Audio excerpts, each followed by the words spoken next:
আসসালামু আলাইকুম। জীববিজ্ঞানের 12 অধ্যায় অর্থাৎ জীবের বংশগতি ও বিবর্তন যে অধ্যায়টা আছে, এই অধ্যায়টি নিয়ে একটু সহজে তোমাদের সাথে আজকে আলোচনা করব এবং আজকের এই একটা ক্লাসে আমি তোমাদের এই জীবের বংশগতি ও বিবর্তন পুরা এই সব কিছু কভার করে দেওয়ার চেষ্টা করব। সো তোমরা যদি একটু খেয়াল করো, এই জায়গাতে আমি কিন্তু দুইটা চিত্র এখানে এঁকেছি এবং এই যে চিত্র দুইটাকে একটু তোমাদের সাথে আলোচনা করব। সো তোমরা যারা যারা ক্লাস দেখা শুরু করছো তোমাদের সবাইকে রিকোয়েস্ট করব, সো তোমরা যদি জীবের বংশগতি ও বিবর্তন এই অধ্যায়টা সহজভাবে বুঝতে চাও, সব কিছু যদি বুঝতে চাও, সো তাহলে ভাইয়ের ক্লাসটা একটু কন্টিনিউ করো। ওকে, সো একটু যদি খেয়াল করো যে জীবের বংশগতি ও বিবর্তন এই অধ্যায়ের ক্ষেত্রে শুরুতে তোমাদের যেটা জানতে হবে সেটা হচ্ছে বংশগতি সম্পর্কে জানতে হবে। যে বংশগতি জিনিসটা হচ্ছে কি, দেখো আমি যদি একটু তোমাদের সাথে ছোট্ট করে যদি বলি যে আমাদের ভিতরে যে বৈশিষ্ট্য আছে, এই বৈশিষ্ট্যগুলা কিন্তু আমাদের মা বাবা থেকে আসছে, রাইট? এটা কিন্তু তোমরা সবাই জানো যে আমাদের ভিতরে যে বৈশিষ্ট্য আছে এগুলো কিন্তু আমাদের মা বাবা থেকে আসছে। তার মানে বংশগতি কি এটা শুরুতে জানতে হবে। মনে রাখবা যে বংশগতি হচ্ছে পিতামাতার বৈশিষ্ট্যগুলা, কি বলেছি আমি কথাটা, যে পিতামাতার বৈশিষ্ট্যগুলো সন্তান সন্ততির দেহে সঞ্চারিত হওয়াকে অর্থাৎ বংশগতি বলে। ওকে, এইটা কিন্তু অর্থাৎ এই বংশগতির সংখ্যাটা তোমাদের বইয়ের শুরুতে কিন্তু দেওয়া আছে, একটু যদি পড়ো তাহলে কিন্তু তোমরা বুঝতে পারবা। ঠিক আছে, এখন এই অধ্যায়ের ক্ষেত্রে সবচেয়ে গুরুত্বপূর্ণ যে এই যে পিতামাতার বৈশিষ্ট্যগুলো বহন করে সন্তান সন্ততির দেহে সঞ্চারিত হয়, সো এই ক্ষেত্রে সাহায্য করে কে কে বা এই ক্ষেত্রে কাজ করে কে কে। সো একটু যদি তোমরা লক্ষ্য করো, একটু যদি খেয়াল করো, এই ক্ষেত্রে চারটা জিনিস লাগে। কয়টা জিনিস? চারটা। একটা নাম হয়েছে কি প্রথমে ক্রোমোজোম, তারপরে ডিএনএ, তারপর আরএনএ, তারপর হচ্ছে কি জিন। সো আমি যদি একটু ছোট্ট করে বলি তাহলে কি কি, শুরুতে আমি লিখবো হচ্ছে কিন্তু ক্রোমোজোম, তারপরে হচ্ছে কিন্তু ভাইয়ারা ডিএনএ, তারপরে হচ্ছে কিন্তু আরএনএ, তারপরে হচ্ছে কিন্তু ভাইয়ারা জিন। অর্থাৎ এই চারটা বিষয় সম্পর্কে তোমাদের জানতে হবে এবং তোমরা যদি এই চারটা বিষয় সম্পর্কে জানতে পারো তাহলে এই পুরো অধ্যায়টা তোমাদের কাছে পানির মতো সহজ লাগবে। ঠিক আছে, এবং আজকে আমি একটু তোমাদের সাথে বিস্তারিত আলোচনা করব এবং খুব সহজে তোমাদেরকে বুঝাই দেব। ডিএনএর গঠন বলো, আরএনএর গঠন বলো, সব কিছু তোমাদের কাছে সহজ লাগবে। ঠিক আছে, একটু খেয়াল করো। শুরুতে ভাইয়ারা এটা জানতে হবে যে ভাইয়ারা ক্রোমোজোম জিনিসটা কি, ক্রোমোজোম কি, তারপর আমরা ডিএনএ, আরএনএ এবং জিন নিয়ে আলোচনা করব। দেখো এই জায়গাতে আমি কিন্তু একটা চিত্র আঁকছি, আমার আঁকা কিন্তু ভালো হয় নাই আর আমি কিন্তু তেমন ভালো আঁকতে পারি না। দেখো এখানে দেখো যে এই জায়গাতে আমি ক্রোমোজোমের একটা চিত্র আঁকছি এবং এই ক্রোমোজোম সম্পর্কে বিস্তারিত দেওয়া আছে তোমাদের মানে জীববিজ্ঞানের দ্বিতীয় অধ্যায় কিন্তু বিস্তারিত কিন্তু আলাপ করা হয়েছে। ওকে, তাহলে এখন একটু খেয়াল করো, শুরুতে তোমাদের জানতে হবে যে ক্রোমোজোম সম্পর্কে, এবং আমি আশা করি আজকের ক্লাসটা যদি তোমরা দেখো তোমাদের সব কিছু কভার হয়ে যাবে। ক্লাসটা দেখার পরে দেন একটু কিছুক্ষণ পড়ার পরে তোমরা বিগত বছরের কোশ্চেনগুলো সলভ করা শুরু করবা, মানে কোশ্চেনগুলো পড়বা, দেন বিগত বছরের যে এমসিকিউ আছে এগুলো তোমরা পড়বা, দেখবা সব কিছু তোমাদের কাছে সহজ লাগবে। ওকে, তাহলে দেখো শুরুতে ভাইয়ারা আমাদের ক্রোমোজোমটা সম্পর্কে একটু জানতে হবে, একটু ধারণা অর্জন করতে হবে। তাহলে ক্রোমোজোম নিয়ে আমি যদি বলি যে মনে রাখবা যে বংশগতির প্রধান উপাদান কি, বংশগতির প্রধান উপাদান হচ্ছে ক্রোমোজোম। একটু লিখে রাখি, ঠিক আছে? শুরুতে আমি কি বলেছি, এই যে বংশগতি, সো এই বংশগতির প্রধান যে উপাদান, সো প্রধান উপাদান হচ্ছে কি, প্রধান উপাদান হচ্ছে ভাইয়ারা ক্রোমোজোম। একটু মুখস্থ করবা এটা, কারণ এটা এমসিকিউতে আসে। এটা কিসে আসে? এটা কিন্তু এমসিকিউতে আসে যে বংশগতির প্রধান উপাদান হচ্ছে কি, প্রধান উপাদান হচ্ছে কিন্তু ক্রোমোজোম। ওকে, এখন একটু যদি খেয়াল করো এই জায়গাতে আমি যে চিত্রটা এঁকেছি যে ক্রোমোজোমের চিত্র, এই ক্রোমোজোমের ভিতরে কি কি আছে, এটাকে বলা হয় সেন্ট্রোমিয়ার। হ্যাঁ, এরপরে এই যে মুখ্য কাজ আছে, গৌণ কাজ আছে, এত কিছু তোমাদের জানতে হবে না, এটা নিয়ে কিন্তু দ্বিতীয় অধ্যায় কিন্তু মানে বিস্তারিত কিন্তু আলোচনা করা হয়েছে। ওকে, কিন্তু জানতে হবে যেটা, সেটা হচ্ছে আমি যদি বলি যে ভাইয়ারা যে এটা আমরা জানলাম যে বংশগতির প্রধান উপাদান কি, ক্রোমোজোম। তাহলে এই ক্রোমোজোম কোথায় অবস্থান করে? অলওয়েজ মনে রাখবা, অলওয়েজ মনে রাখবা এটা কিন্তু ভাইয়ারা নিউক্লিয়াসে অবস্থান করে। কোথায় কোথায় কোথায়? একটু আমার সাথে পড়ো, আমার সাথে একটু পড়বা, দেখবা এই ক্লাসটা দেখার সাথে সাথে তোমাদের সব কিছু আয়ত্ত হয়ে যাবে এবং কাভার হয়ে যাবে। তাহলে এটা কোথায় অবস্থান করে? এটা কিন্তু ভাইয়ারা যে নিউক্লিয়াসে অবস্থান করে। কোথায় অবস্থান করে? এটা কিন্তু নিউক্লিয়াসে অবস্থান করে। কোনটা? ক্রোমোজোমটা। ওকে, এরপরে প্রশ্ন হচ্ছে যে ক্রোমোজোম আবিষ্কার করছে কে? এটা একটু জানতে হবে যে ক্রোমোজোম কিন্তু বিজ্ঞানী স্ট্রাসবার্গার, আমি যদি ছোট্ট করে লিখি, বিজ্ঞানী স্ট্রাসবার্গার তিনি কিন্তু এই ক্রোমোজোম আবিষ্কার করছে। একটু এই নামটা তোমাদের মুখস্থ রাখতে হবে। মনে রাখবা কিভাবে? দেখো এখানে বার্গার লেখা আছে, বার্গার খাইছো না? অনেকে কিন্তু বার্গার খাইছো, ওই বার্গার থেকে এই নামটা মনে রাখবা যে ক্রোমোজোম কিন্তু আবিষ্কার করেছিল বিজ্ঞানীর নাম হয়েছে স্ট্রাসবার্গার। ওকে, মাথায় থাকবে। আচ্ছা, এতটুকু গেল। এরপরে ভাইয়ারা আমি যদি তোমাদের সাথে একটু বলে, এই যে ক্রোমোজোমটা আমি এখানে এঁকেছি, এখন তোমাদের জানতে হবে যে ক্রোমোজোমের দৈর্ঘ্য কতটুকু, প্রস্থ কতটুকু। ঠিক আছে, তাহলে দৈর্ঘ্যটা এবং প্রস্থটা একটু জানতে হবে। তাহলে ছোট্ট করে আমি যদি একটু বলি যে ক্রোমোজোমের দৈর্ঘ্য কত, ক্রোমোজোমের দৈর্ঘ্যটা হচ্ছে 3.5 থেকে, একটু দেখো, 3.5 থেকে 30 মাইক্রন। কি? 3.5 থেকে 30 মাইক্রন। একটু পড়বা, একটু পড়তে হবে তোমাদের কষ্ট কইরা, যে 3.5 থেকে 30 মাইক্রন, এইটা হচ্ছে কিন্তু ভাইয়ারা দৈর্ঘ্য। এখন প্রশ্ন করতে পারো যে ভাইয়া এই যে মাইক্রন জিনিসটা কি, যে এখানে 1 মাইক্রন বলতে কি বোঝায়? 1 মাইক্রন হচ্ছে তুমি যদি 1কে 1000 দ্বারা ভাগ করো, 1000 দ্বারা যদি তুমি ভাগ করো তাহলে তুমি কি পাবা? মিলিমিটারে পাবা। সো সেই ক্ষেত্রে হচ্ছে এটা মাইক্রন বোঝায়, অনেক ছোট জিনিস। একটু মনে রাখতে হবে যে 3.5 থেকে 30 মাইক্রন, এইটা হচ্ছে কিন্তু দৈর্ঘ্য। এখন আমাদের জানতে হবে তাহলে এটার দৈর্ঘ্য যদি হয় এত, তাহলে প্রস্থ কত? দেখো একটু খেয়াল করো, এটার প্রস্থ কতটুকু? এটার যে প্রস্থটা সেটা হচ্ছে কি 0.2 থেকে 2 মাইক্রন। মনে থাকবে। দেখো এখন তোমরা বলতে পারো যে ভাইয়া যে বইতে তো দেওয়া আছে 30.0 আছে, তোমরা কিন্তু এটা সবাই জানো যে দশমিকের পরে যদি কোনো মানে হচ্ছে 0 থাকে ওটার কোনো ভ্যালু নাই, এই কারণে কিন্তু আমি ডিরেক্টলি 30 মাইক্রন লিখে দিয়েছি। ওকে, আবার এখানে 2 মাইক্রন লিখে দিয়েছে। একটু মনে রাখবা যে এই ক্রোমোজোমের দৈর্ঘ্য এবং প্রস্থ একটু পড়বা, একটু পড়ো সবাই, এখানেই পড়ো, দেখবা এখানে আয়ত্ত হয়ে যাবে। ডান? এতটুকু ক্লিয়ার? এতটুকু বুঝছো যে আমি কি লিখেছি, যে ক্রোমোজোম কি? বংশগতির প্রধান উপাদান হয়েছে কিন্তু ক্রোমোজোম। এরপর আমি বলেছি যে এই ক্রোমোজোমটা কোথায় থাকে? নিউক্লিয়াসের ভিতরে থাকে। একটু মনে রাখতে হবে কারণ এমসিকিউতে আসবে। এরপরে এই ক্রোমোজোমটা আবিষ্কার করছে কে? বিজ্ঞানী স্ট্রাসবার্গার। কেমনে মনে রাখবা? বার্গার থেকে স্ট্রাসবার্গার মনে রাখবা। এরপরে ক্রোমোজোমের দৈর্ঘ্য কতটুকু, প্রস্থ কতটুকু, এটা কিভাবে মনে রাখবা? যে দৈর্ঘ্য হচ্ছে 3.5 থেকে 30 মাইক্রন, মানে হচ্ছে 30 মাইক্রন, আর প্রস্থ হচ্ছে 0.2 থেকে 2 মাইক্রন। ডান? এতটুকু ক্লিয়ার? এখন তোমাদের জানতে হবে যে এই যে ক্রোমোজোমটা এটা কি কাজ করে থাকে, এটার কাজটা কি। দেখো আমি যদি ছোট্ট করে যদি বলি যে ক্রোমোজোমের কাজ হচ্ছে যে মাতা পিতা থেকে যে জিন আছে, জিন এই যে দেখো জিন, সো এই জিন কিন্তু সন্তান সন্ততিতে কি করে? বহন করে। এটা হচ্ছে কিন্তু ক্রোমোজোমের কাজ। একটু দেখো, খেয়াল করো যে ক্রোমোজোমের, একটু দেখো এগুলো যদি পারো একটু নোট করো তাহলে বেটার হবে। তাহলে ক্রোমোজোমের যে প্রধান যে কাজটা, তাহলে প্রধান কাজ হচ্ছে কি? দেখো প্রধান কাজ হচ্ছে মাতা পিতা থেকে জিন সন্তান সন্ততিতে বহন করা। তাহলে জিন বহন করা, জিন বহন করা কি করা? আমি সামনে একটু লেখা দিচ্ছি, জিন বহন করা। তাহলে জিন কোথায় বহন করে?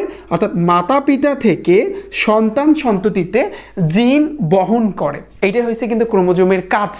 এছাড়াও আমি যদি বলি যে ক্রোমোজোম কি করে থাকে, ক্রোমোজোম হচ্ছে অর্থাৎ মানুষের যে চোখের রং, চুলের যে প্রকৃতি, তারপর হচ্ছে চামড়ার যে গঠন, এক্ষেত্রেও কিন্তু ভূমিকা পালন করে থাকে। তাহলে ফাইনালি আমি কিন্তু বলতে পারি যে তোমার বংশগতির বৈধভিত্তি হচ্ছে কি? ক্রোমোজোম। এটা কিন্তু আমি বলতে পারি যে এই ক্রোমোজোম হচ্ছে কি? বংশগতির, সো বংশগতির ভৌত ভিত্তি, বংশগতির ভৌত ভিত্তি। ওকে, মনে থাকবে সবার। সে বংশগতির ভৌত ভিত্তি হচ্ছে কি? বংশগতির ভৌত ভিত্তি হচ্ছে কিন্তু ক্রোমোজোম, অর্থাৎ ক্রোমোজোমকে বংশগতির ভৌত ভিত্তি বলা হয়। ডান? এতটুকু ক্লিয়ার?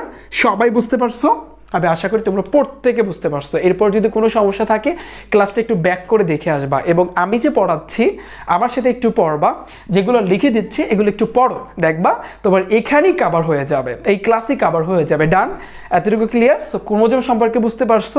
বলতে পারো ভাইয়া আপনি যে চিত্রটা বুঝাইলেন না, সো এটা আমি দ্বিতীয় অধ্যায়ে তোমাদের সাথে আলোচনা করব, এই কারণে কিন্তু আমি বুঝাচ্ছি না, জাস্ট একটু একে তোমাদেরকে দেখালাম। ওকে, এখন আসি। এখন তাহলে ভাইয়া তোমাদের কি জানতে হবে? এখন তোমাদের জানতে হবে, এরপর আমি আলোচনা করব তোমাদের সাথে ডিএনএ সম্পর্কে। ক্রোমোজোম সম্পর্কে এতটুকু পড়লেই হবে, এর বাইরে আর পড়তে হবে না। এখন আমরা আলোচনা করব হচ্ছে কিন্তু ডিএনএ এইটা সম্পর্কে। দেখো তাহলে আমি যদি একটু মুছে দিই এই জায়গা থেকে, খেয়াল করো তাহলে ডিএনএ সম্পর্কে আমি যদি বলি, দেখো তোমরা এই জায়গাতে আমি কিন্তু একটা চিত্র এঁকে রেখেছি, মানে হচ্ছে একটা গঠন এঁকেছি, ডিএনএ এর গঠন। এটা বোঝা লাগবে না, এখন বোঝার দরকার নাই, জাস্ট আগে দেখো, খেয়াল করো ডিএনএ এবং আরএনএ এই দুইটাই কিন্তু একই সাথে কভার হবে। আমি সিস্টেম শিখাবো, ঠিক আছে? যাদের ডিএনএ এবং আরএনএতে সমস্যা আছে, আমি প্রত্যেককে বলতেছি একটু ক্লাসটা দেখো কষ্ট কইরা, দেখবা পুরো কনসেপ্টটা তোমাদের কাছে পানির মতো সহজ লাগবে। ওকে, তাহলে আসি শুরুতে আমরা ডিএনএ সম্পর্কে জানবো। ডিএনএ কি মনে রাখবা, এই যে দেখো ডিএনএ, শুরুতে এই ডিএনএ এর কিন্তু পুনরূপটা জানতে হবে, ডিঅক্সিরাইবো নিউক্লিক অ্যাসিড। সো এই ডিএনএ এর পুনরূপটা কি, একটু এটা এমসিকিউ তো অনেক সময় আসে, ডিঅক্সিরাইবো, খেয়াল করো ডিঅক্সিরাইবো নিউক্লিক অ্যাসিড। ওকে, তাহলে ডিঅক্সিরাইবো নিউক্লিক অ্যাসিড এটা হচ্ছে কি এই ডিএনএ এর পূর্ণ রূপ। ওকে, ডিঅক্সিরাইবো নিউক্লিক অ্যাসিড। ডান? এখন তোমাদের যেটা জানতে হবে সেটা হচ্ছে, মনে রাখবা এই ডিএনএটা 2 সূত্রক বিশিষ্ট। কয় সূত্রক বিশিষ্ট? 2 সূত্রক বিশিষ্ট, 2 সূত্রক। এবং এটা কিভাবে আঁকে আমি যদি বলি, দেখো খেয়াল করো একটু যদি খেয়াল করো, এই জায়গাতে এই একটা সূত্রক আমি কিন্তু আঁকলাম, হ্যাঁ, এবং এই জায়গাতে আমি আর একটা সূত্রক আঁকলাম। এইটা হয়েছে কিন্তু ভাইয়া ডিএনএ। বুঝবা কেমনে? 2টা সূত্রক, এই একটা সূত্রক, এই যে এই একটা সূত্রক আর এই একটা সূত্রক। সো ডিএনএটা হয়েছে কিন্তু দ্বিসূত্রক বিশিষ্ট। কিন্তু এখন প্রশ্ন হচ্ছে তাহলে আরএনএটা কয় সূত্রক বিশিষ্ট? আরএনএটা হয়েছে 1 সূত্রক বিশিষ্ট। কয় সূত্রক বিশিষ্ট? 1 সূত্রক বিশিষ্ট। সেটা ধরো কিভাবে আঁকবো, সো আমি যদি একটু সূত্র করে তোমাদেরকে দেখাই যে আরএনএটা কিভাবে হবে, ধরো এইভাবে কিন্তু আরএনএটা এইভাবে, এই যে দেখো একটা সূত্রক, এটা হয়েছে কিন্তু আরএনএ, এটা হয়েছে কি আরএনএ, আর এটা হয়েছে কিন্তু ডিএনএ। তাহলে মনে রাখবা এই ডিএনএটা 2 সূত্রক বিশিষ্ট আর এই আরএনএটা 1টা সূত্রক বিশিষ্ট। ঠিক আছে, এতটুকু ক্লিয়ার? এখন তোমাদের জানতে হবে তাহলে এই ডিএনএ এবং আরএনএ এর ভিতরে কি কি থাকে, এটা হচ্ছে মেইন। ওকে, তাহলে আমি শুরুতে একটু এটা মুছে দিচ্ছি। দেখো মনে রাখবা, আমি যদি এখন লিখি যে ডিএনএ এর ভিতরে 3টা জিনিস থাকে, ডিএনএ বলো আরএনএ বলো উভয়ের ক্ষেত্রে 3টা জিনিস থাকে। একটু খেয়াল করো কয়টা জিনিস থাকে? 3টা। কয়টা? 3টা। একটা হচ্ছে 5 কার্বন বিশিষ্ট, আমি একটু যদি তোমাদের সাথে আলোচনা করি যে এখানে কি কি থাকে, যে 5 কার্বন বিশিষ্ট শর্করা, 5 কার্বন বিশিষ্ট শর্করা থাকে কিসের ভিতরে? ডিএনএ বলো আরএনএ এর ভিতরেও কিন্তু এগুলো থাকে, 5 কার্বন বিশিষ্ট শর্করা। একটু কষ্ট করে এই নামগুলো শুরুর দিকে একটু মুখস্থ করতে হবে, ঠিক আছে? যে 5 কার্বন বিশিষ্ট শর্করা থাকে, এটা হচ্ছে 1 নম্বরে। 2 নাম্বার হচ্ছে নাইট্রোজেন গঠিত বেস থাকে, নাইট্রোজেন গঠিত তোমার কি থাকে? বেস বা ক্ষার থাকে। আমি বলেছি না যে ডিএনএ এবং আরএনএ দুইটার ক্ষেত্রে 3টা জিনিস থাকে। 1 নম্বরে 5 কার্বন বিশিষ্ট শর্করা থাকে, 2 নম্বরে নাইট্রোজেন গঠিত বেস বা ক্ষার থাকে, আর 3 নম্বরে অজৈব ফসফেট থাকে। কি থাকে? অজৈব ফসফেট থাকে।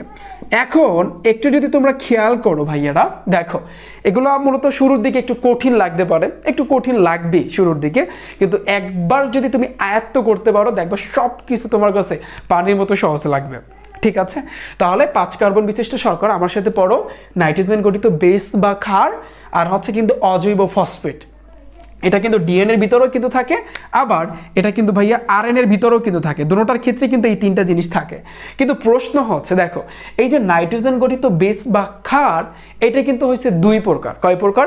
2 প্রকার। একটার নাম হচ্ছে পিউরিন। আমি একটু যদি বলি, আমি তাহলে এটা এই অংশটুকু একটু মুছে দিচ্ছি। সো এটা তো আমাদের লাগতেছে না, রাইট? সো আমি তাহলে মুছে দেই এটা। তাহলে যেহেতু জায়গা নাই আমি একটু মুছে দিচ্ছি। খেয়াল করি তাহলে এই নাইট্রোজেন গঠিত বেস বা ক্ষার এটা আবার দুই প্রকার। কয় প্রকার? দুই প্রকার। একটা নাম হচ্ছে পিউরিন, একটা নাম পিউরিন এবং অন্য আর একটা নাম হচ্ছে কিন্তু পাইরিমিডিন। একটু কষ্ট করে পাইরিমিডিন, একটু কষ্ট করে তোমাদের এই নামগুলো মনে রাখতে হবে, একটু কষ্ট করে মনে রাখতে হবে যে নাইট্রোজেন গঠিত বেস বা ক্ষার এটা হচ্ছে দুই প্রকার। একটা নাম হচ্ছে পিউরিন এবং অন্য আর একটা নাম হচ্ছে কিন্তু পাইরিমিডিন। এখন এই পিউরিনের ভিতরে কি থাকে আর পাইরিমিডিনের ভিতরে কি থাকে এটা একটু তোমাদের জানতে হবে, ঠিক আছে? যে পিউরিনের ভিতরে কিন্তু থাকে দুইটা জিনিস। পিউরিনের ভিতরে একটা হয়েছে কি অ্যাডিনিন, একটা নাম হচ্ছে কি অ্যাডিনিন যেটাকে তোমার এ দ্বারা প্রকাশ করে, এবং আর একটা নাম হচ্ছে কিন্তু গুয়ানিন, সো যেটাকে কিন্তু তোমার জি দ্বারা প্রকাশ করে। কি দ্বারা? জি দ্বারা। অর্থাৎ পিউরিনের ভিতরে এই দুইটা জিনিস থাকে, একটা হচ্ছে অ্যাডিনিন আর একটা হচ্ছে কিন্তু গুয়ানিন। এরপর আমি যদি বলি তাহলে পাইরিমিডিনের ভিতরে কি কি থাকে, তাহলে পাইরিমিডিনের ভিতরে কিন্তু থাকে সাইটোসিন এবং থায়ামিন। একটু দেখো, খেয়াল করো, সাইটোসিন, সাইটোসিন, সাইটোসিন যেটাকে তোমার সি দ্বারা প্রকাশ করে, আর আরেকটা হয়েছে কিন্তু থায়ামিন যেটাকে তোমার টি দ্বারা প্রকাশ করে। ওকে, একটু পড়তে হবে, একটু পড়তে হবে কষ্ট করে। শুরুর দিকে বুঝতে একটু কঠিন লাগবে, বাট জিনিসগুলো একেবারে কিন্তু সহজ। ওকে, তাহলে একটু খেয়াল করো এই জায়গাতে। তাহলে আমি কি লিখেছি যে পিউরিনের ভিতরে দুইটা জিনিস থাকে, একটা হয়েছে অ্যাডিনিন আর একটা হয়েছে কিন্তু গুয়ানিন। আর পাইরিমিডিনের ভিতরে কিন্তু থাকে দুইটা জিনিস, সাইটোসিন আর একটা হচ্ছে কিন্তু থায়ামিন। এখন প্রশ্ন হচ্ছে, আমি বলেছিলাম যে ডিএনএর ভিতরে যা থাকে আরএনএর ভিতরে কিন্তু এগুলো থাকে, রাইট? কিন্তু আরএনএর ভিতরে একটু ডিফারেন্স আছে। আরএনএর ক্ষেত্রে এই যে থায়ামিন যেটা আছে, এই থায়ামিনের পরিবর্তে তোমার থাকে ইউরাসিল।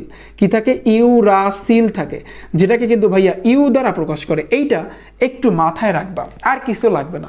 এই জিনিসটা একটু মাথায় রাখবা। এটা কিসে থাকে? এই ইউরাসিলটা কিসে থাকে? আরএনএর ভিতরে থাকে। কিসে থাকে? আরএনএর ভিতরে। তাহলে আরএনএর ভিতরে এই থায়ামিনের পরিবর্তে ইউরাসিল থাকে। ক্লিয়ার?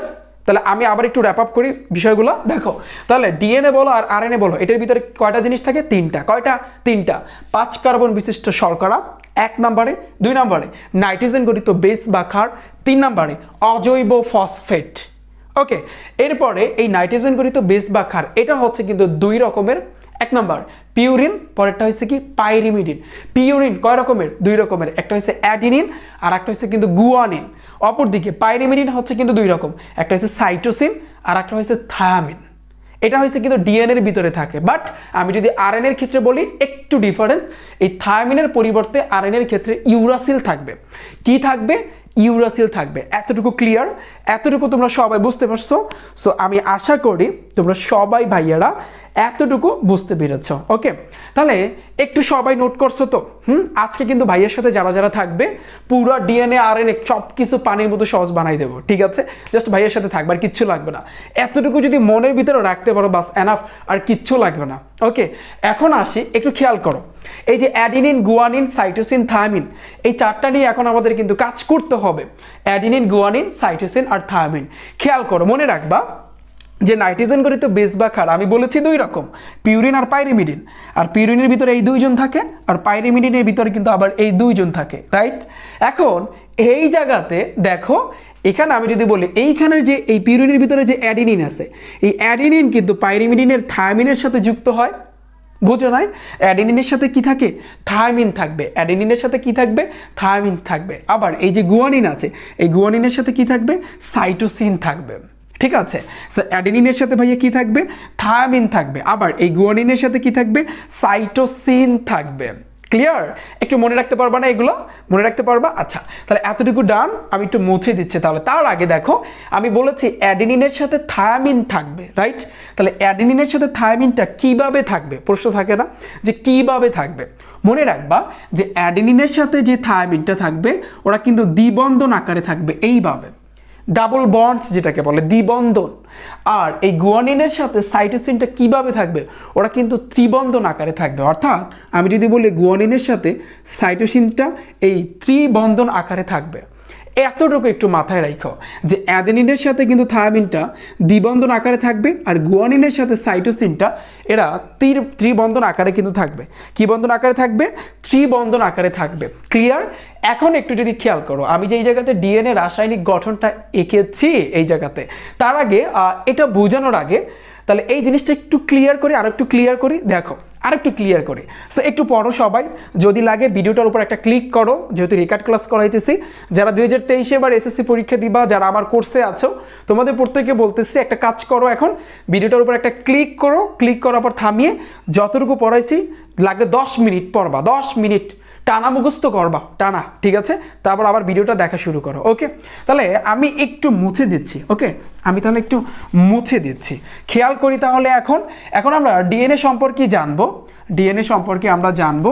তার আগে একটু দেখো, আমি জানি প্রথমে যে তোমার চিত্রটা এঁকে দিয়েছিলাম যে ডিএনএ মানে হয়েছে কি দ্বিসূত্রক বিশিষ্ট, রাইট? তাহলে আমি যদি একটু আঁকি, দেখো একটু খেয়াল করো এইভাবে, রাইট? এটা হয়েছে কিন্তু ভাইয়ারা ডিএনএ। এখন এই ডিএনএর ভিতরে কি থাকে? অ্যাডেনিন থাকে, থায়ামিন থাকে, গুয়ানিন থাকে, সাইটোসিন থাকে। এখন ওরা কিভাবে থাকে? এরা হচ্ছে কিন্তু নাইট্রোজেন গঠিত বেস, এগুলো কিন্তু থাকে। যে এই ডিএনএ হচ্ছে কিন্তু দ্বিসূত্রক বিশিষ্ট, এই একটা সূত্রক, এই একটা সূত্রক, কিন্তু কিভাবে থাকবে এটাই কিন্তু প্রশ্ন। দেখো এই অ্যাডেনিনের সাথে থায়ামিনটা, অর্থাৎ এই সূত্রকের একটু খেয়াল করো, এই যে সূত্রকটা, এই সূত্রকের অ্যাডেনিন আর এই সূত্রকের থায়ামিন, ওরা কিন্তু পরস্পর দ্বিবন্ধন আকারে থাকবে। ওকে, এরপরে আবার এই সূত্রকের যে গুয়ানিন, এই সূত্রকের তোমার সাইটোসিন, ওরা কিন্তু ত্রিবন্ধন আকারে থাকবে। সো এইভাবে অ্যাডিনিন, থায়ামিন, গুয়ানিন, সাইটোসিন, আবার অ্যাডিনিন, থায়ামিন, তারপর হচ্ছে কিন্তু গুয়ানিন, তোমার হচ্ছে সাইটোসিন, আবার অ্যাডিনিন, এই থায়ামিন, তারপর হচ্ছে গুয়ানিন, সাইটোসিন, আবার অ্যাডিনিন, থায়ামিন, তারপর হচ্ছে কিন্তু গুয়ানিন, সাইটোসিন, অ্যাডিনিন, থায়ামিন, এইভাবে কিন্তু থাকবে। এই যে যেটা আমি আঁকলাম, বুঝতে পারছো কিনা বলো? এই যে নাইট্রোজেন গঠিত বেস বা ক্ষার কয় রকমের? তোমার শুরুতে 2 রকমের, পিউরিন, পাইরিমিডিন। সো পিউরিন এবং পাইরিমিডিনের ভিতরে এই যে টোটাল 4টা আছে, অ্যাডিনিন, থায়ামিন, তারপর গুয়ানিন, সাইটোসিন, রাইট? তাহলে অ্যাডিনিনের সাথে থায়ামিনটা কিভাবে থাকবে? দ্বিবন্ধন আকারে, আমি কিন্তু এই জায়গাতে লিখে দিছি, রাইট? আবার গুয়ানিনের সাথে সাইটোসিনটা কিভাবে থাকবে? ত্রিবন্ধন আকারে, আমি কিন্তু এই জায়গাতে লিখে দিছি। এতটুকু ক্লিয়ার? বলো এতটুকু ক্লিয়ার না? সবাই ক্লিয়ার? এইভাবে কিন্তু এখানে বলতে পারো ভাইয়া আমি যদি এই গুয়ানিনের সাথে অ্যাডিনিন দিতে পারবো না, উল্টা আবার সাইটোসিনের সাথে অ্যাডিনিন বা সাইটোসিনের সাথে থায়ামিন এভাবে দিতে পারবো না, না এভাবে পারবো না। এটা একটু মাথায় রাখবা।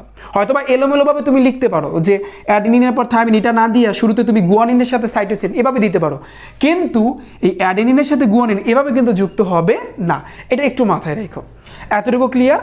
এখন একটু আসে, এখন আমাদের যে জিনিসটা ভাইয়ারা জানতে হবে সেটা হচ্ছে কি, এই যে এই জায়গাতে আমি ডিএনএর রাসায়নিক যে গঠনটা আমি এখানে যে এঁকেছি, এটা একটু বুঝতে হবে। দেখো এই যে অনেকে বলতে পারো ভাইয়া জিনিসটা বুঝলাম না, একেবারে সহজ এবং শর্টকাটে তোমাদেরকে বুঝাই দেবো। কিরকম? দেখো খেয়াল করো, আমি কিন্তু বলেছি ডিএনএর ভিতরে 3টা জিনিস থাকে। কি কি? 5 কার্বন বিশিষ্ট শর্করা, নাইট্রোজেন গঠিত বেস বা ক্ষার, আর হচ্ছে কি, আর হচ্ছে অজৈব ফসফেট। বলছি না আমি কথাটা, যে 5 কার্বন বিশিষ্ট শর্করা, তারপর হচ্ছে কি নাইট্রোজেন গঠিত বেস বা ক্ষার, আর আরেকটা অংশ হচ্ছে কি অজৈব ফসফেট, অজৈব ফসফেট। তাহলে একটু খেয়াল করো, এই জায়গাতে যে এস দিছি না, এস প্রত্যেকটা যে এস দিছি না, এইটা হচ্ছে 5 কার্বন বিশিষ্ট শর্করা। দেখো একটু দেখো, এটা হচ্ছে কি মনে রাখবা, এটা হচ্ছে কিন্তু 5 কার্বন বিশিষ্ট শর্করা। কোনটা? এই যে তোমার এস যেটা দিয়েছে, তোমাদের বইয়ে কিন্তু এইভাবে দেওয়া নাই। তোমরা যদি বইয়ের একটু গঠনটা দেখো, তাহলে মানে হচ্ছে এই অংশটা আমি যে পিপি দিছি, পিপি দেওয়া নাই, এখানে ভরাট করা আছে, ঠিক আছে? তাহলে এই যে এস যেটা, এটা হচ্ছে কিন্তু 5 কার্বন বিশিষ্ট শর্করা, মনে থাকবে। এরপরে আসে, এরপরে প্রশ্ন করতে পারো তাহলে এইটা কি, এইটা দেখো। তাহলে এই জায়গাতে যে সি লেখছি, সাইটোসিন, অ্যাডিনিন, থায়ামিন, এগুলো কি? এগুলো হচ্ছে নাইট্রোজেন গঠিত বেস। এগুলো কি? নাইট্রোজেন গঠিত বেস। একটু দেখো, এগুলো হচ্ছে নাইট্রোজেন গঠিত বেস, ওকে, বা ক্ষার, যেটা লিখে দিয়েছিলাম। এরপরে বলতে পারো তাহলে এই পি কি? বলছিলাম না আরেকটা জিনিস থাকে অজৈব ফসফেট, এখানে লিখে দিয়েছিলাম। তাহলে এই পিটা হয়েছে কিন্তু অজৈব ফসফেট। ক্লিয়ার? এইবার তোমরা বুঝতে পারছো কাহিনী বুঝছো কিনা বলো? ওই যে আমি বলছিলাম না ডিএনএর ভিতরে যে 3টা জিনিস থাকে, 5 কার্বন বিশিষ্ট শর্করা, তারপর হচ্ছে কি নাইট্রোজেন গঠিত বেস বা ক্ষার, আর একটা বলেছিলাম হচ্ছে কিন্তু অজৈব ফসফেট। ওই 3জনই কিন্তু এইটার ভিতরে আছে। আর ডিএনএটা 2 সূত্রক বিশিষ্ট। তাহলে এই একটা সূত্রক, এই সাইডটা একটা সূত্র, আবার এই সাইডটা আর একটা সূত্র, বলছি না? এই যে দেখো তিনজনই কিন্তু আছে। এইটা হচ্ছে তোমার 5 কার্বন বিশিষ্ট শর্করা, এইটা হচ্ছে নাইট্রোজেন গঠিত বেস বা ক্ষার, আর এই জিনিসটা এটা হচ্ছে অজৈব ফসফেট। ক্লিয়ার? এবার পানি পানি কিনা বলো। অনেকেও বলে এইটা দেখা যে বইয়ে কি দিচ্ছে এটা তো বুঝিয়ে উঠতে পারলাম না, এবার বুঝছো তো? ওই 3টা প্রকারই এই 3 জায়গায়, এই আর কিছু না। ওকে, এখন তাহলে অবশ্যই তাহলে প্রত্যেকটার ক্ষেত্রে এইভাবে কিন্তু থাকে। এখন একটু খেয়াল করো, এই যে আমি যে 3টা অংশ যে আমি লিখলাম, এই 3জন মিলে কি হয় জানো? এটা হচ্ছে কিন্তু একটা নিউক্লিওটাইড গঠন করে। অর্থাৎ এই জায়গাতে তোমার 5 কার্বন বিশিষ্ট শর্করা, অজৈব ফসফেট এবং নাইট্রোজেন গঠিত বেস বা ক্ষার, এই যে এতটুকু হয়েছে কি একটা নিউক্লিওটাইড। মানে এই 3টা মিললে কি হয়? একটা নিউক্লিওটাইড হয়। কয়টা? একটা। 3টা মিললে কি হয়? একটা নিউক্লিওটাইড। তাহলে এটা আর একটা নিউক্লিওটাইড। তাহলে এখানে কয়টা হয়েছে? 2টা। তাহলে এটাও আর একটা নিউক্লিওটাইড, এটাও আর একটা নিউক্লিওটাইড, আবার এটাও কিন্তু আর একটা নিউক্লিওটাইড, এখানে কিন্তু ফসফেট আছে। ওকে, আবার এই পাশেও তাহলে এখানে কয়টা হয়েছে নিউক্লিওটাইড? 1টা, 2টা, 3টা, 4টা, 5টা। সো এগুলো হয়েছে কি নিউক্লিওটাইড। অর্থাৎ 3জন মিলে একটা নিউক্লিওটাইড গঠন করে। কি গঠন করে থাকে? কি গঠন করে থাকে মনে থাকবে? যে 3জন মিলে ভাইয়ারা একটা নিউক্লিওটাইড, এটা হচ্ছে কিন্তু আমি যদি বলি যে দেখো এটার ক্ষেত্রে যদি বলি নিউক্লিওটাইড, 3জন মিলে কি হয়? নিউক্লিওটাইড গঠন করে। মনে থাকবে? এখন আসি একটু ভাইয়ারা, দেখো এখন একটা জিনিস জানতে হবে যে তোমাদের বইয়ে আমি যদি একটু দেখো যে পূর্ণ গুণন বলে একটা কথা লেখা আছে, রাইট? ডিএনএর ক্ষেত্রে পূর্ণ ঘূর্ণন মানে এখানে একটু ছোট করে লেখা আছে যে পূর্ণ ঘূর্ণন। তাহলে মনে রাখবা যে পূর্ণ ঘূর্ণন জিনিসটা হচ্ছে কি, এই যে ঘড়ির যে কাঁটাটা আছে এটা যদি পুরোপুরি একবার ঘুরে আসে তাহলে এইটাকে বলা হয় পূর্ণ ঘূর্ণন। তাহলে ডিএনএর ক্ষেত্রে পূর্ণ ঘূর্ণনটা কীভাবে হয়? সো দেখো একটু খেয়াল করো, ডিএনএ মানে হচ্ছে স্ট্রাকচারটা কীরকম, এই না?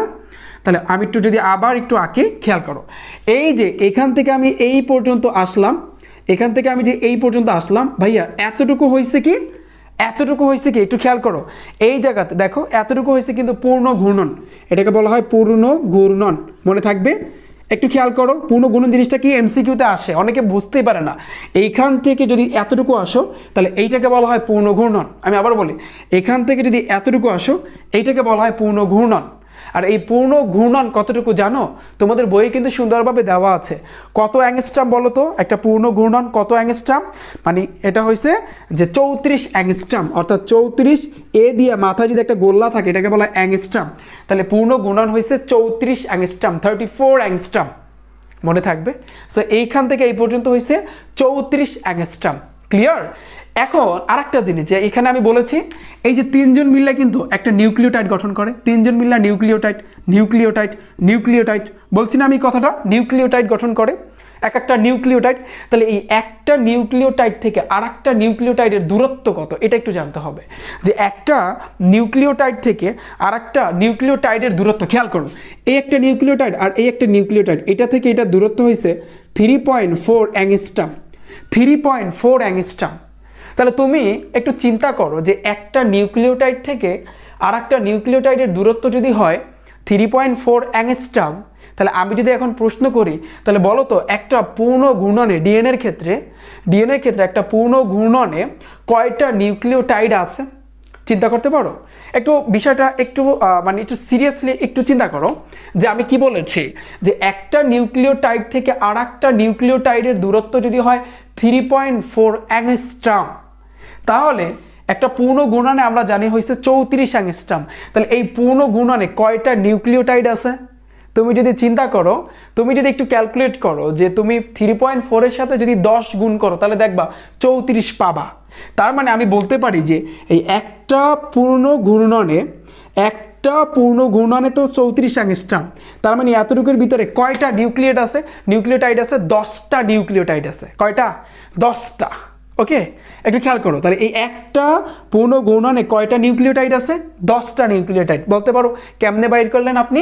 এই যে আমরা জানি একটা নিউক্লিওটাইড থেকে আর একটা নিউক্লিওটাইডের দূরত্ব যদি হয় 3.4 অ্যাংস্ট্রম, তাহলে তুমি এইভাবে 10টা নিউক্লিওটাইড চিন্তা করো, তাহলে 10টা যদি এইভাবে সাজাও 3.4 10টা যদি যোগ করো তাহলে দেখতে পারবা 34 অ্যাংস্ট্রম আসে।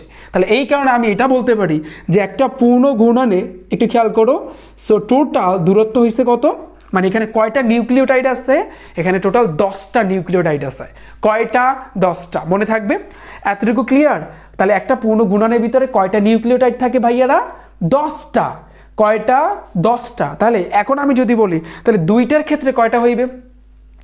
তাহলে দুইটা মানে পুনর্গুণনের ক্ষেত্রে আমি যদি বলি তাহলে সেক্ষেত্রে কয়টা নিউক্লিওটাইড থাকবে? অবশ্যই 10 দ্বিগুণে 20টা। সো এই রিলেটেড এমসিকিউ কিন্তু অনেকে ধরতে পারে না, ঠিক আছে?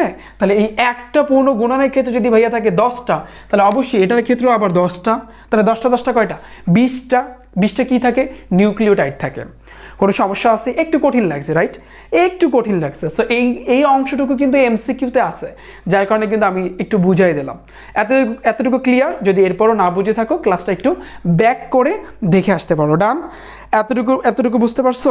তাহলে মনে রাখবা, যদি ভাইয়া একটা পূর্ণ গুণনে 10টা নিউক্লিওটাইড থাকে, তাহলে তুমি চিন্তা করো, একটু খেয়াল করো যে তাহলে আমি যদি বলি দুইটা সূত্রকে পূর্ণ গুণনে এতটুকুতে কয়টা নিউক্লিওটাইড আছে?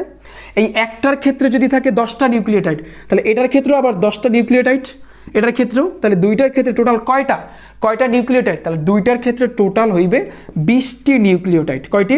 20টি নিউক্লিওটাইড।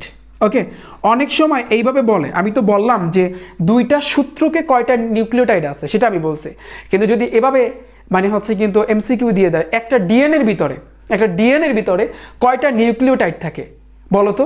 তোমার এটা তখন চিন্তা করতে হবে যে একটা ডিএনএর ভিতরে তুমি জানো 2টা সূত্রক আছে, আর একটা সূত্রকে হয় 10টা নিউক্লিওটাইড, এই যে পূর্ণ গুণনে, তাহলে আর একটা সূত্রকে 10টা, তাহলে টোটাল কয়টা? 20টা। তখন তোমার এই 20 কি করতে হবে? অর্থাৎ দাগিয়ে আসতে হবে। ডান?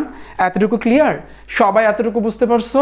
তো আমি আশা করি ভাইয়ারা তোমরা এতটুকু সবাই বুঝতে পেরেছো। ওকে, সো আমি আশা করি কোনো সমস্যা নাই। ডান? এতটুকু ক্লিয়ার? ওকে, এরপর যদি ভাইয়ারা তোমাদের কোনো সমস্যা থাকে ক্লাসটা একটু ব্যাক করে দেখে আসবা, ঠিক আছে? তাহলে এই গেল হচ্ছে কিন্তু ডিএনএ। তাহলে ডিএনএর ফুল মিনিংসটা হচ্ছে কি? মানে ডিঅক্সিরাইবোনিউক্লিক অ্যাসিড। তাহলে এখন আমরা আরএনএ সম্পর্কে একটু জানবো। খেয়াল করো, এটা আমাদের শেষ। এবং এই ডিএনএ রাসায়নিক গঠনটা এটা অনেক সময় পরীক্ষায় দিয়ে দেয়, মানে আসে স্ট্রাকচার আঁকতে বলে। একেবারে সিম্পল জিনিস, সহজ জিনিস। তুমি এই অ্যাডেনিনের সাথে থায়ামিন এটা একটু মেনটেন করবা। অ্যাডেনিনের সাথে থায়ামিন যুক্ত করবা, আর গুয়ানিনের সাথে সাইটোজিন যুক্ত করবা। কিন্তু তুমি যে বলবা ভাইয়া আমি কি অ্যাডেনিনের সাথে গুয়ানিন যুক্ত করতে পারবো না, এটা পারবো না। তুমি এটা মেনটেন করবা, এলোমেলো হলে কোনো সমস্যা নাই। যে তুমি বলবা যে না এটা আমি না দিয়ে আমি এইটা দেবো, যে গুয়ানিনের সাথে সাইটোসিন আগে দেবো, হ্যাঁ দাও, কোনো সমস্যা নাই, কিন্তু উল্টা দিতে পারবা না। এইটা একটু মেনটেন করবা, তাহলেই হবে। ডান? তাহলে এতটুকু আমাদের ক্লিয়ার? পানি বেনি পুরোটাই কিন্তু পানি বেনি বানাই দিচ্ছি, রাইট? এখন আমরা তাহলে আরএনএ সম্পর্কে জানবো। আচ্ছা দেখো, তাহলে আমি একটু মুছে দিচ্ছি এই অংশটুকু, হ্যাঁ? আচ্ছা, এখন একটু যদি খেয়াল করো, তাহলে এখন আমরা কি জানবো ভাইয়ারা? আরএনএ সম্পর্কে। তাহলে আরএনএ সম্পর্কে বেশি কিছু জানার নাই। ডিএনএর ভিতরে যা আছে আরএনএর ভিতরে কিন্তু সেগুলো থাকে, রাইট?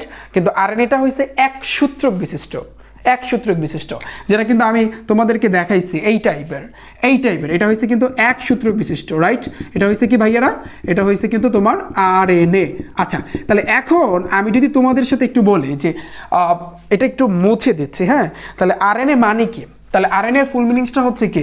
Ribonucleic acid. আরএনএ মানে হচ্ছে কি? আরএনএ মানে হচ্ছে তোমার রাইবোনিউক্লিক অ্যাসিড।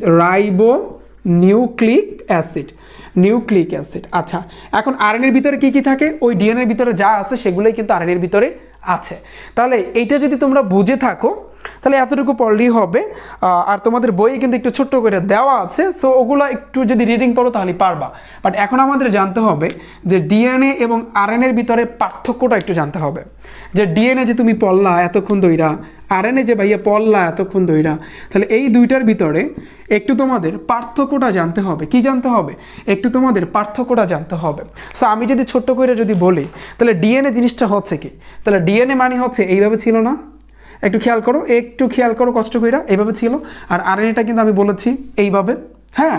তাহলে ডিএনএর এক নাম্বার আমি যদি বলবো যে ডিএনএটা হচ্ছে দ্বিসূত্রক বিশিষ্ট। কয় সূত্রক বিশিষ্ট? তাহলে দ্বিসূত্রক বিশিষ্ট পলিনিউক্লিওটাইডের সর্পিলাকার গঠন। তাহলে দ্বিসূত্রক বিশিষ্ট, একটু খেয়াল করো, দ্বিসূত্রক বিশিষ্ট পলিনিউক্লিওটাইডের। এখন বলতে পারো ভাইয়া পলিনিউক্লিওটাইড জিনিসটা কি? আমি দেখছো না ডিএনএ ক্ষেত্রে একটা পর একটা নিউক্লিওটাইড দেখাইছি না আমি? সো ওই অনেকগুলো নিউক্লিওটাইড যুক্ত হয় কিন্তু পলিনিউক্লিওটাইড গঠন করে, ক্লিয়ার? তাহলে ডিএনএ হচ্ছে কি, যেটা দ্বিসূত্রক বিশিষ্ট পলিনিউক্লিওটাইডের সর্পিলাকার গঠন, সর্পিলাকার গঠন। ওকে, মনে থাকবে, সর্পিলাকার গঠন, অর্থাৎ এটা দ্বিসূত্রক বিশিষ্ট। তাহলে বলো দি ভাইয়া, তাহলে আরএনএটা কি হইবে? তাহলে আরএনএটা হইছে তোমার যে একসূত্রক বিশিষ্ট, এটা হইছে কি একসূত্রক বিশিষ্ট, একটু খেয়াল করো, একসূত্রক বিশিষ্ট পলিনিউক্লিওটাইড। এখানেও কিন্তু পলিনিউক্লিওটাইড আছে, অর্থাৎ অ্যাডিনিন, তারপর থায়োমিন, এগুলো কিন্তু থাকে। পলিনিউক্লিওটাইডের এটা ছিল হচ্ছে তোমার সর্পিলাকার গঠন, বাট এটা কিন্তু সর্পিলাকার না, এটা কি হবে, এটা কিন্তু শিকল আকার গঠন। একটু লিখে রাখো, শিকল আকার গঠন। ডান? এতটুকু ক্লিয়ার? তাহলে এরপরে 2 নাম্বারে আসে, মনে রাখবা ডিএনএর ভিতরে কি থাকে, অ্যাডেনিন থাকে, নাইট্রোজেন গঠিত বেস, তারপর গুয়ানিন, তারপর সাইটোসিন, আর একটা হচ্ছে কিন্তু থায়োমিন। আর আরএনএর ভিতরে কি থাকে, এই অ্যাডেনিনই থাকে, তারপর গুয়ানিন থাকে, সাইটোসিন থাকে, বাট এই থায়োমিনের পরিবর্তে ইউরাসিল থাকে। এতটুকু ডিফারেন্স বলছিলাম না? এরপরে আমি যদি বলি ভাইয়া 3 নাম্বারে কি আছে, 3 নাম্বারে যে এই যে ডিএনএর ভিতরে নিউক্লিওটাইড আমি দেখাইছি না, একটা পর একটা, আরেকটা পর একটা দেখাইছি না, তাহলে এই নিউক্লিওটাইডটা বেশি, ডিএনএর ভিতরে নিউক্লিওটাইড কি ভাইয়ারা বেশি, তাহলে নিউক্লিওটাইড কি বেশি। আর তাহলে আরএনএর ভিতরে নিউক্লিওটাইডটা কি হবে, কম। আরএনএর ভিতরে নিউক্লিওটাইড যেটা আছে, এই নিউক্লিওটাইড হয়েছে কিন্তু ভাইয়ারা কম। এরপরে আমি যদি বলি যে এই ডিএনএর আণবিক একটা ওজন আছে, ওজনটা একটু বেশি, ডিএনএর আণবিক ওজন কি খেয়াল করো, তাহলে ডিএনএ আণবিক ওজনটা বেশি, আণবিক ওজন হচ্ছে কিন্তু বেশি। আর এই যে আরএনএ, এটার আণবিক ওজন কি, আণবিক ওজন